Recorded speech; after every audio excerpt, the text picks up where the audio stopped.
ನಮಸ್ಕಾರ ರಿವ್ಯೂ ಚಾನೆಲ್ಗೆ ಸ್ವಾಗತ. ನಾನು ಸೌಖ್ಯ ಗಾಂವ್ಕರ್. ಯೋಗಿ ಆದಿತ್ಯನಾಥ್ ಸರ್ಕಾರದಿಂದ ಮತ್ತೊಂದು ಬಿಗ್ ಆಕ್ಷನ್.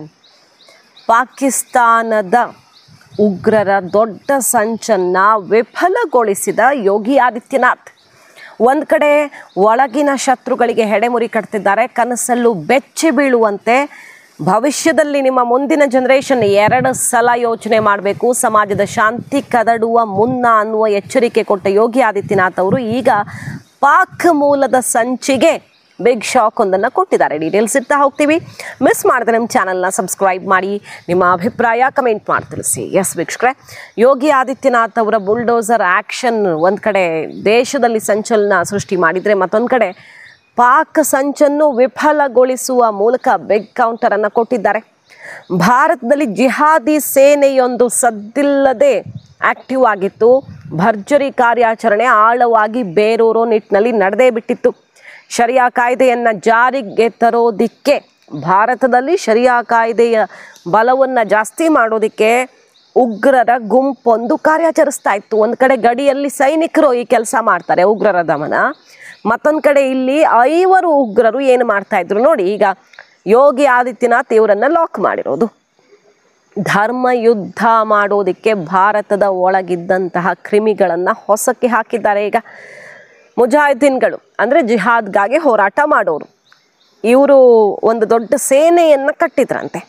ಶರಿಯಾ ಕಾನೂನು ಜಾರಿಗೆ ತರೋದಕ್ಕೆ 4 ಶಂಕಿತ ಉಗ್ರರು ಉತ್ತರ ಪ್ರದೇಶದ ಹಲವು ಕಡೆಗಳಲ್ಲಿ ದೊಡ್ಡ ಟೀಮನ್ನು ಕಟ್ಟಿಕೊಂಡು ತಮ್ಮದೇ ಒಂದು ಸೇನೆಯನ್ನು ಮಾಡಿಕೊಂಡು ಕಾರ್ಯಾಚರಿಸ್ತಾ ಇದ್ರು. ಬೇರೆ ಬೇರೆ ಕಡೆ ಕೂಡ, ಬೇರೆ ರಾಜ್ಯಗಳಿಗೂ ಕೂಡ ವ್ಯಾಪಿಸ್ತಾ ಇತ್ತು ಇವರ ಕಾರ್ಯಾಚರಣೆ. ಈಗ ಯಾರ್ಯಾರು ಬಂಧಿತರು? ರಜಾ, ಅಕ್ಮಲ್ ರಜಾ, ಸಫೀಲ್ ಸಲ್ಮಾನ್, ತೌಸೀಫ್ ಮತ್ತು ಕ್ವಾಜಿ ಅಲಿ ಅಂತ ಗುರುತಿಸಲಾಗಿದೆ ಈ ಉಗ್ರರನ್ನು. ಇವರು ನೇರವಾಗಿ ಪಾಕಿಸ್ತಾನದ ಉಗ್ರರ ಜೊತೆಗೆ ಲಿಂಕನ್ನು ಉಳ್ಳವರು, ಇಲ್ಲಿ ಶರಿಯಾ ಸ್ಥಾಪನೆಗೋಸ್ಕರ ಸೇನೆ ಕಟ್ಟಿದವರು. ಅವರನ್ನು ಲಾಕ್ ಮಾಡಿದ್ದಾರೆ ಈಗ UP ಪೊಲೀಸರು. ಮೊಹಮ್ಮದ್ ರಜಾನನ್ನು ಕೇರಳದಲ್ಲಿ ಬಂಧಿಸಿದ್ದಾರೆ ನೋಡಿ. ಬೇರೆ ಬೇರೆ ರಾಜ್ಯಗಳು ಅಂತ ಹೇಳಿದ ಹಾಗೆ ಈಗ ಬೇರೆ ಬೇರೆ ಕಡೆ ಶುರುವಾಗ್ಬಿಟ್ಟಿತ್ತು ಅವ್ರ ಕಾರ್ಯಾಚರಣೆ. 4 ಜನ UPಯಲ್ಲಿ ಅರೆಸ್ಟ್ ಆಗಿದ್ದಾರೆ, ಇನ್ನೊಬ್ಬ ಕೇರಳದಲ್ಲಿ. ಪಾಕಿಸ್ತಾನದ ಮೂಲದ ವ್ಯಕ್ತಿಗಳಿಂದಾಗಿ ಎಲ್ಲ ಬರ್ತಿತ್ತು, ಅವ್ರಿಗೆ ಏನೇನು ಬೇಕೋ ಎಲ್ಲ ಬರ್ತಿತ್ತು ಅಲ್ಲಿಂದ. ಅವರು ಟ್ರೈನಿಂಗ್ ಕೂಡ ಮಾಡಿದರು. ಭಾರತದಲ್ಲಿ ಮುಜಾಹಿದೀನ್ ಸೇನೆ ಕಟ್ಟೋದಕ್ಕೆ, ಪ್ರಜಾಸತ್ತಾತ್ಮಕವಾಗಿ ಆಯ್ಕೆಯಾದ ಸರ್ಕಾರ ಪದಚ್ಯುತಿಗೊಳಿಸೋದಕ್ಕೆ, ಶರಿಯಾ ಕಾನೂನನ್ನು ಜಾರಿ ಮಾಡೋದಕ್ಕೆ ಈ ಸೇನೆ ಕಾರ್ಯಾಚರಣೆ ಮಾಡ್ತಿತ್ತು, ಎಲ್ಲ ರಾಜ್ಯಗಳಿಗೆ ವ್ಯಾಪಿಸುವಂಥ ಉದ್ದೇಶದಿಂದ. ಇದಕ್ಕಾಗಿ ಬೇರೆ ಬೇರೆ ಸ್ಥಳಗಳಲ್ಲಿ ಸಭೆ ಮೀಟಿಂಗ್ಗಳನ್ನು ಮಾಡಿದ್ದು ಕೂಡ ಪಕ್ಕಾ ಮಾಹಿತಿಯನ್ನು ಯೋಗಿ ಸರ್ಕಾರ ಹಿಡಿದಿದೆ.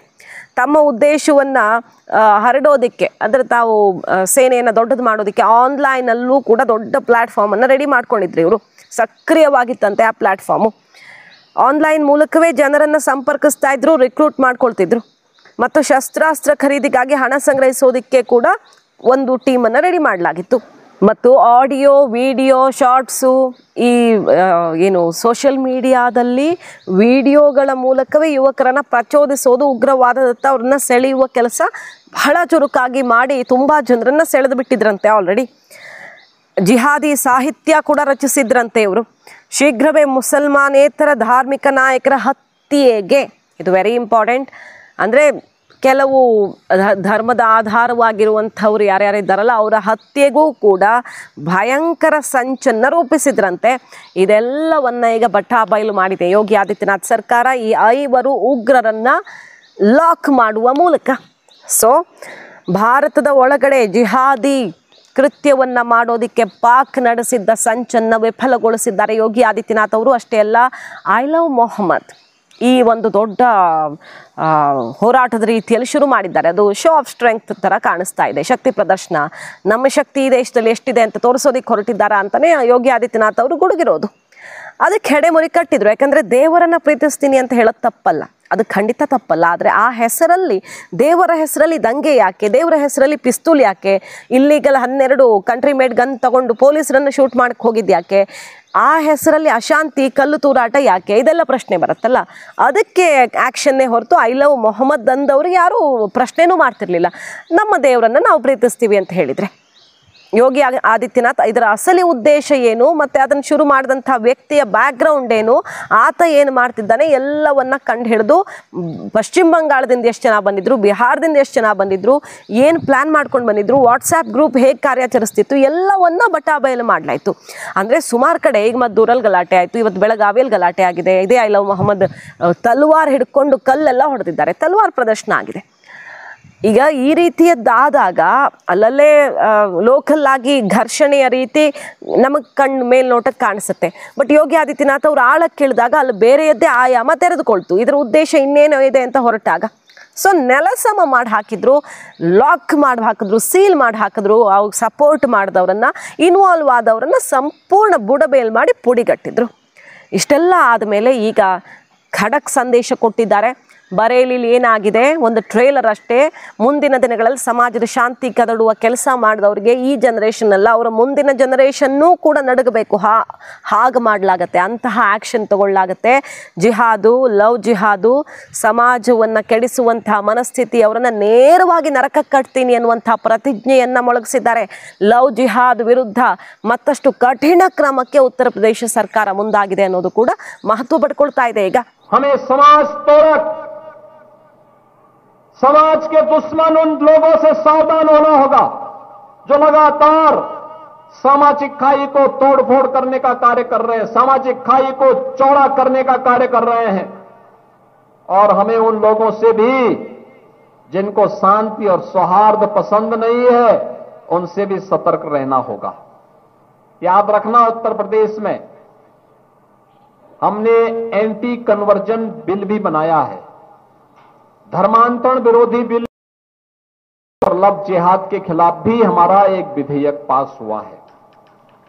जो भी इसमें लिप्त पाया जाएगा सख्ती के साथ उससे निपटने का काम करने का प्रयास हम लोग कर रहे हैं. लेकिन समाज को भी इसके लिए जागरूक होना पड़ेगा, समाज को भी इसके लिए इकट्ठा होना पड़ेगा. हम सब एकजुट होकर के कार्य करेंगे तो दुनिया की कोई ताकत आपका बाल बांका नहीं कर पाएगी.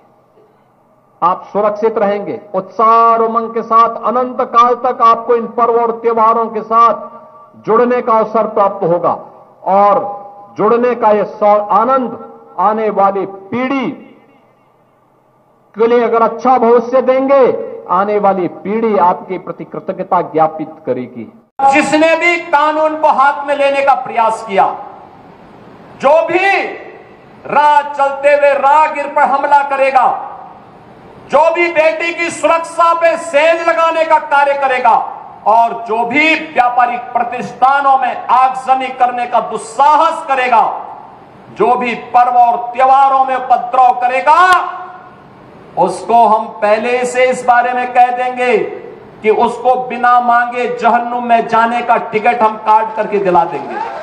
इतना पर्याप्त होगा उसके लिए. ये वही लोग हैं जिन्होंने उत्तर प्रदेश की भ्रष्ट सरकारों के साथ मिलकर के उत्तर प्रदेश के सामने पहचान का संकट खड़ा किया था. ಸೊ ಮೆಸೇಜ್ ಸಿಂಪಲ್ ಇದೆ. ಯೋಗಿ ಆದಿತ್ಯನಾಥ್ ಅವ್ರು ಕೊಡ್ತಾ ಇರೋದು, ನಾವು ಒಂದು ಸಮುದಾಯವನ್ನು, ಒಂದು ಧರ್ಮವನ್ನು ಟಾರ್ಗೆಟ್ ಮಾಡ್ತಿಲ್ಲ. ಶಾಂತಿಯುತವಾಗಿ ಬದುಕ್ತಾ ಇದ್ರೆ ಖಂಡಿತ ಸಹಬಾಳ್ವೆಯನ್ನು ಬಯಸೋರಿಗೆ ಈ ಸರ್ಕಾರ ಎಲ್ರಿಗೂ ಒಂದೇ ರೀತಿಯಲ್ಲಿ ನೋಡುತ್ತೆ. ಆದರೆ ಈ ಸಮಾಜದಲ್ಲಿ ಇದ್ದುಕೊಂಡು ಈ ನೆಲದ ಅನ್ನ ಗಾಳಿ ನೀರನ್ನು ಸೇವಿಸಿ ಮತ್ತೊಂದು ದೇಶಕ್ಕೆ ಕೆಲಸ ಮಾಡುವಂಥ ಮನಸ್ಥಿತಿ ಇದ್ದರೆ, ಅಥವಾ ಇಲ್ಲಿನವರನ್ನು ದ್ವೇಷಿಸುವ, ಇಲ್ಲಿನವರನ್ನು ಸಾಯಿಸುವ, ಅಥವಾ ಅವರ ಜೀವನವನ್ನು ಹಾಳು ಮಾಡಬೇಕು ಅನ್ನುವಂಥ ಸಮಾಜವನ್ನು ಹಾಳು ಮಾಡುವ ಮನಸ್ಥಿತಿ ಇದ್ದರೆ ಅವರನ್ನು ಬಿಡಲ್ಲ ಅನ್ನೋ ಪ್ರತಿಜ್ಞೆನ ಯೋಗಿ ಆದಿತ್ಯನಾಥ್ ಅವರು ಮಾಡಿರೋದು.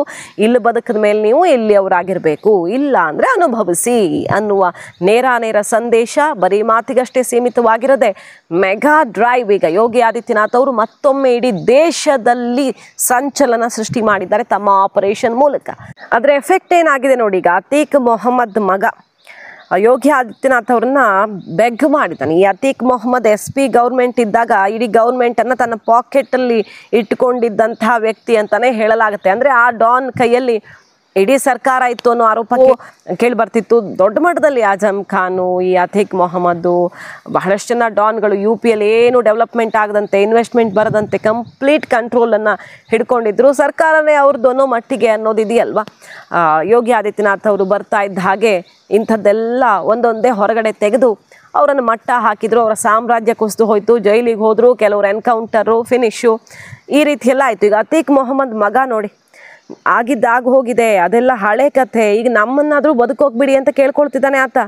ನಮ್ಮ ಜೀವನಕ್ಕೂ ಸಂಕಷ್ಟ ಬಂದಿದೆ. ಈಗ ನಾನು ನಮ್ಮ ಊರಲ್ಲಿದ್ದೆ, ನಮ್ಮ ಡಿಸ್ಟ್ರಿಕ್ಟಲ್ಲಿದ್ದೆ, ಆದರೆ ಪೊಲೀಸರು ನನ್ನ 400 ಕಿಲೋಮೀಟರ್ ದೂರ ಶಿಫ್ಟ್ ಮಾಡಿಬಿಟ್ಟಿದ್ದಾರೆ. ಯಾಕೆ ಈಗ ನಮ್ಮನ್ನು ಈ ರೀತಿ ಟಾರ್ಗೆಟ್ ಮಾಡ್ತಿದ್ರಿ, ಟಾರ್ಚರ್ ಮಾಡ್ತಿದ್ದೀರಿ, ಬದುಕಕ್ಕೆ ಬಿಡಿ ಅಂತ ಬೆಗ್ ಮಾಡ್ತಿದ್ದಾರೆ ಕೈ ಮುಗಿದು ಅತೀಕ್ ಮೊಹಮ್ಮದ್ ಮಗ. ಅವತ್ತು ಸಾಮ್ರಾಜ್ಯ, ಇಡೀ ಸರ್ಕಾರವನ್ನೇ ಕಂಟ್ರೋಲ್ ಮಾಡ್ತಿದ್ದ ಕುಟುಂಬ ಇವತ್ತು ಯೋಗಿ ಆದಿತ್ಯನಾಥ್ ಅವ್ರ ಬಳಿ ಜೀವಭಿಕ್ಷೆಯನ್ನು ಕೇಳ್ತಿದೆ. ಅಷ್ಟರ ಮಟ್ಟಿಗೆ UPಯಲ್ಲಾಗಿರೋ ಬದಲಾವಣೆ ಇದು ಅಂತ ತೋರಿಸ್ತಾ ಇದೆ ಅಲ್ಲಿನ ಯೋಗಿ ಟೀಮ್. मीडिया वालों के माध्यम से मुख्यमंत्री जी से निवेदन है कि अब और न सताया जाए, जो कुछ हो गया है सो हो गया, और जो अन्यथा सताया जा रहा है उससे बचा ले। बोलिए और बोलिए। जो अन्यथा सताया जा रहा है उससे बचा ले मुख्यमंत्री जी, और क्या कहेंगे बताइए। आपके नगद मिला था पैसा, नगद मिला था पैसा, के लिए पैसा आया था, जेल में वो अलाउ है। अब उसको किसी दूसरे तरीके से दिखाया जा रहा है, मिसअंडरस्टैंडिंग है। अधिवक्ताओं के नाम पे कुछ लोग मिलने करते थे। नहीं, वहाँ पर पूरा मैनुअल के हिसाब से मुलाकात होती थी, और जो अधिवक्ता है उनका वकालतनामा लगा होता था। तो कुछ कितने पैसे मिले थे आपको? अब वो आप मीडिया वालों को मालूम है, 1100-1200 रुपए थे, वहाँ तलाशी हुई थी। तो वो जेल में खतरा था क्या? जेल में तो खतरा, जेल में खतरा है नहीं है तो आप बेहतर जान रहे हैं, लेकिन अब होम डिस्ट्रिक्ट से इतना कुछ भेजने की क्या वजह? आपको कोई दिक्कत हुई रास्ते में? क्या रास्ते में कोई दिक्कत? आप बताइए, इतने छोटे से चेम्बर में 5-6 आदमी बैठे हैं, बताइए दिक्कत नहीं होगी? किसी प्रकार का डर तो नहीं लगा आपको? मैं जो हूँ लॉ का स्टूडेंट था, दिल्ली में पढ़ रहा था, अब फर्जी मुकदमे लगा के भेज दिया गया जेल। अब जेल में रहते हुए मेरे ऊपर 8 मुकदमे लगाए गए। यहाँ तो सुरक्षित है, अभी अल्लाह जानता है कि यहाँ सुरक्षित रहेंगे कि नहीं रहेंगे। फांसी से पहला दर्द भी जुड़ा है। किस प्रकार से सताया जा रहा? जेल में मैं जिस जगह था अपने होम डिस्ट्रिक्ट में, वहाँ मुझे अकेले रखा गया, न किसी से मिलने की अनुमति थी, न बात करने की अनुमति थी। अब बताइए, भेज दिया गया वहाँ से 400-500 किलोमीटर दूर। ಮಾಹಿತಿ ಇಷ್ಟ ಆಗಿದ್ರೆ ಮಿಸ್ ಮಾಡದೆ ನಮ್ಮ ಚಾನೆಲ್ನ ಸಬ್ಸ್ಕ್ರೈಬ್ ಮಾಡಿ, ನಿಮ್ಮ ಅಭಿಪ್ರಾಯ ಕಮೆಂಟ್ ಮಾಡಿ ತಿಳಿಸಿ. Thank you.